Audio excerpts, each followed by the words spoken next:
Oui, tout d'abord, je voudrais m'excuser d'être arrivée en retard et de n'avoir pas pu entendre votre intervention. J'étais à la clôture de la semaine tunisienne que nous organisons avec l'ARP, l'Assemblée tunisienne, qui est un des sujets sur lesquels je suis également très impliquée. J'étais au Soudan au mois de décembre. Et nous avons eu l'occasion d'avoir un certain nombre d'échanges avec à la fois les représentants de l'Union européenne, à la fois des représentants du gouvernement soudanais et avec des représentants de la société civile. Moi aussi, je partage un certain nombre d'inquiétudes sur la façon dont peut travailler la délégation de l'Union européenne sur place.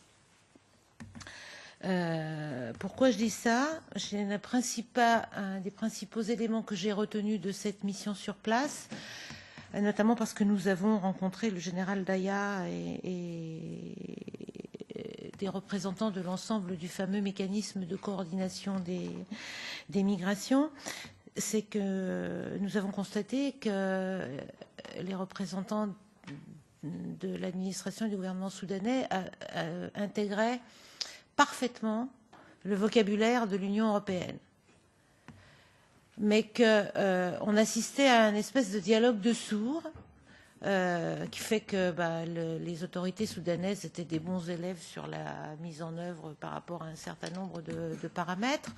Je pense notamment à la loi sur le trafic d'êtres humains. Je pense que ça fait partie des sujets sur lesquels il faudrait suivre véritablement la mise en œuvre, parce que ce qu'on nous en a dit était pour le moins inquiétant en termes de droits de l'homme, et qu'à l'inverse, l'Union européenne n'avait pas du tout intégré, je vais le dire comme ça, je pense que vous m'en voudrez pas, la culture soudanaise ou la culture de la Corne de l'Afrique par rapport à la question des déplacements et la question des frontières. Je pense que nous n'avons pas tout à fait la même vision des frontières, encore que le nous mériterait d'être corrigé en la matière. Pour ce qui me concerne, je suis très inquiète depuis le début du processus de Khartoum. Je trouve d'ailleurs que l'Union européenne, que le fait que l'Union européenne ait choisi Khartoum pour mettre en place un dialogue avec les pays de la Corne de l'Afrique en matière de migration et de soi-disant lutte contre les causes profondes des migrations est un sujet en soi. On a pu nous rendre compte sur place de la situation complexe, je dirais, des migrations au Soudan, parce que le Soudan est un pays effectivement de transition, de passage, d'accueil. Et la situation y est particulièrement complexe et que je ne crois pas qu'il puisse y avoir le moindre dialogue réel aboutissant à des résultats concrets et effectifs sur ces questions-là avec les autorités soudanaises. Je partage les préoccupations qui ont été exprimées par ma collègue Barbara Lochbihler par rapport à la nécessité, par rapport à la question du contrôle de ce que j'appellerais la frontière nord, la frontière entre le Soudan et la Libye. Parce que nous avons eu les mêmes assurances sur le fait qu'en aucun cas les Janjaouis ne participaient à ça, ce qui fait, pour le moins rire, si on peut rire de ce genre de choses, les représentants de la société civile soudanaise qui savent que derrière les Rapid Border Forces, il y a en réalité les Janjaweed et que ces Rapid Border Forces sont contrôlés par un ancien responsable des Janjaweed. Donc je me demande là qui se moque du monde. Est-ce que ce sont les Soudanais qui se moquent des Européens?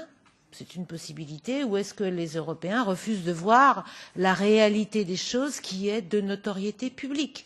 Et quand on connaît un minimum la situation au Soudan, on sait très bien qui peut contrôler et l'importance du contrôle de cette région, y compris compte tenu de la déstabilisation de la Libye, pour les rebelles soudanais et la nécessité pour le gouvernement, enfin la nécessité, on va le dire comme ça, avec en pleine guillemets, pour le gouvernement soudanais d'être là pour empêcher le passage vers les zones rebelles. Et puis le dernier élément sur lequel je voudrais insister, c'est la question de la coopération policière. Là aussi, ça m'inquiète.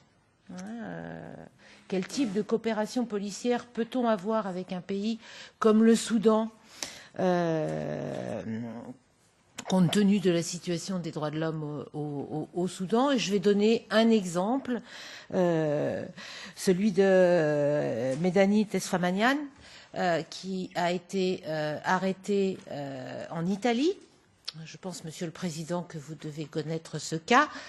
Quand on est au Soudan et quand on parle de ce cas-là, les Soudanais sont là aussi morts de rire, si je puis me permettre de rire, parce qu'ils savent que le réel auteur des trafics de drogue se balade à Khartoum, au vu et au su de tout le monde. Donc je me dis qu'on a un petit problème là de coopération judiciaire et de coopération policière, en étant dans le ridicule absolu et en maintenant en prison quelqu'un qui est innocent et dont on n'arrive pas à établir pour qui on n'arrive pas à établir la justice.